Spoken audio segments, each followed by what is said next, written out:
Hello guys, magandang hapon, good afternoon, good night, good evening, good morning sa ating lahat kung saan man tayo na turon ngayon. Ito guys, dito ako sa isang parang park ito guys ba na kung gusto maglaro ng soccer, mag-practice lang, pwede.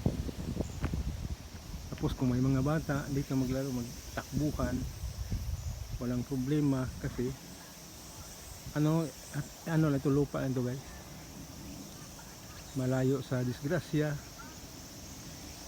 saka ano lang, parang mag outing ang mga pamilya, pwede dito, may mga upuan, no? May mga upuan, ayan, kayo na lang bahala kung magdala kayo ng baon, saka doon naman sa kabila